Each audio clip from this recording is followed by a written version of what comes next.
శ్రీ మహాగణాధిపతయే నమః. ఐం మహాసరస్వత్యే నమః. శ్రీ లలితాంబికాదేవ్యే నమః.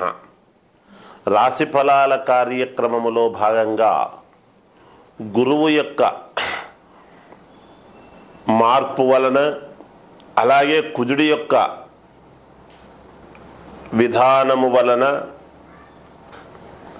ఇప్పుడు 12 రాసుల వాళ్లకు కూడా ఎలా ఉండబోతుంది, ఈ అక్టోబర్ మాసమంతా కూడా అనేటువంటి దాని గురించి నేను తెలియజేస్తూ ఉన్నాను. ఎందుకంటే సరే, గ్రహాలు ఎప్పటికప్పుడు మార్పు అనేటువంటిది సహజం.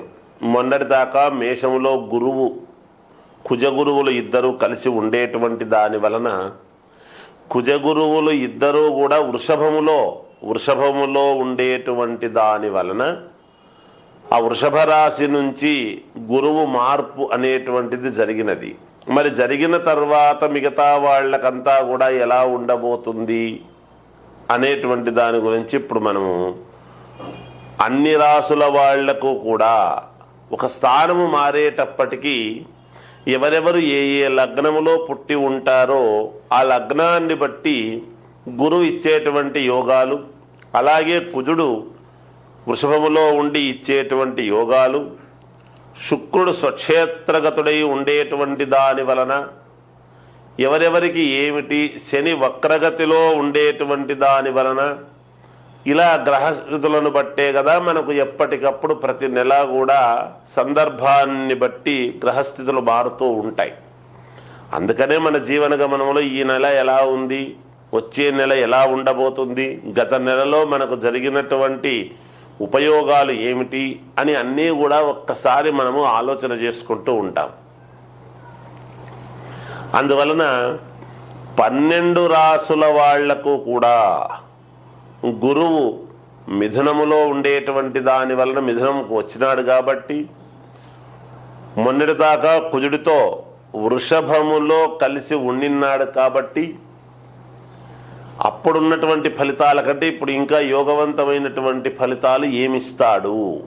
ఏది ఏమైనా వ్యక్తిగతమైనటువంటి జాతకం అనేటువంటిది చాలా అవసరం. ఎందుకంటే రాసుల ప్రకారముగా ఎప్పుడూ కూడా మంచివి. మనం నక్షత్రాన్ని బట్టి వ్యక్తి యొక్క గుణగణాలు అనేటువంటివి తెలుస్తాయి. ఎప్పుడూ కూడా రాసుల ప్రకారముగా ఏమి తెలుస్తుంది, ఎందుకు రాసులు చూసుకోవాలి అంటే మన జీవితంలో జరిగేటువంటి మార్పులు రాసుల ప్రకారముగానే జరుగుతాయి.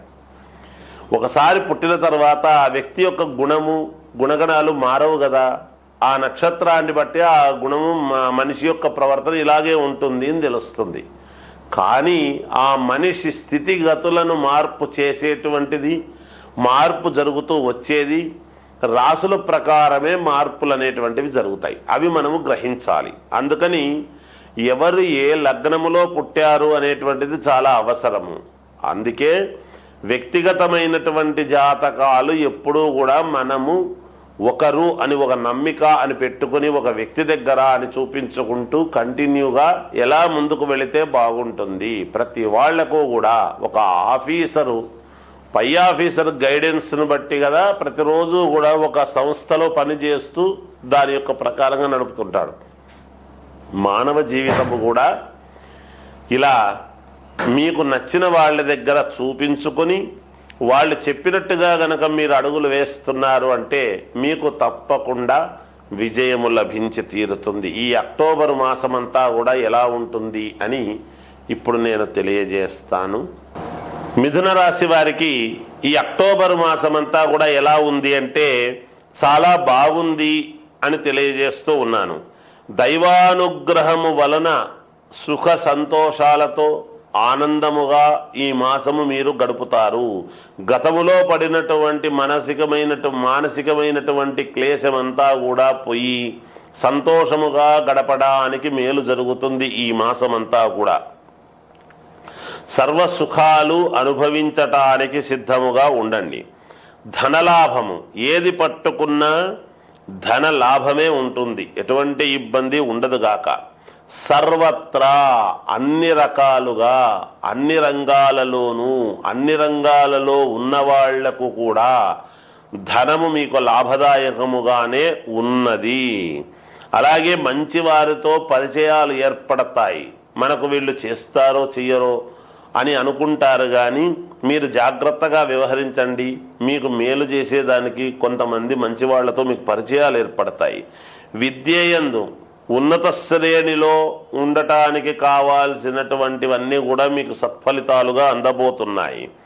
అలాగే కుటుంబ అభివృద్ధి, కుటుంబానికి కావాల్సినటువంటి నిర్ణయాత్మకమైనటువంటివి ఏవో కొన్ని నిర్ణయాలు మీరు తీసుకుంటారు. పూర్తి అన్యోన్యతగా కుటుంబం అంతా కూడా అన్యోన్యతగా సంతోషముగా ఉండటానికి మీరు చేసుకుంటారుగాక. వృత్తి మీరు ఏదైతే చేస్తూ ఉంటారో సాటి కొలీగ్స్తో కానీ ఇంకొకరితో కానీ చిన్న చిన్న ఇబ్బందులు రాకుండా, చెడు ఫలితాలు ఏవి రాకుండా జాగ్రత్తగా ఆచితూచి మాట్లాడటం అనేటువంటిది చెయ్యండి, మేలు జరుగుతుంది. వాహనాలలో వెళ్ళేటప్పుడు కొంచెం జాగ్రత్తగా ఎవరినైనా తోడు తీసుకొని వెళ్ళండి, మేలుంటుంది. కాస్త సంపాదన బాగా ఉంటుంది, కానీ ధనము ఎక్కడో ఒక చోట అన్యాక్రాంతమయ్యేటువంటి విధానము కనిపిస్తూ ఉన్నది. 1-2 సార్లు ఆలోచన చేసి ధనాన్ని మీరు పెట్టుబడిగా పెట్టుకోండి. మీకు కావాల్సినటువంటి వాళ్లకు, తెలిసినటువంటి వాళ్లకు చిన్నపాటి ఇబ్బంది అనేటువంటి వార్తలు మీకు తెలియవచ్చునేమో. అలాగే నూతన బంధువర్గము అనేటువంటిది పెరుగుతుంది. నూతన బంధువర్గం అనేది ఎప్పుడు పెరుగుతుంది? ఏ శుభకార్యాలు పెళ్ళిళ్ళు చేస్తే కదా కొత్త వాళ్ళు మనకు బంధువులుగా అవుతారు. అంటే దాని అర్థం ఏమిటి అంటే, మామూలుగా ఇంట్లో శుభకార్యాలు జరుగుతాయి, పెళ్ళిళ్ళు అవి కార్యక్రమాల్లో మీరు పాల్గొంటారు విరివిగా అని దాని అర్థం. ఏది ఏమైనా మిథున రాశి వాళ్లకు చాలా యోగవంతముగా ఉన్నది. అన్ని రాశుల వాళ్లకు కూడా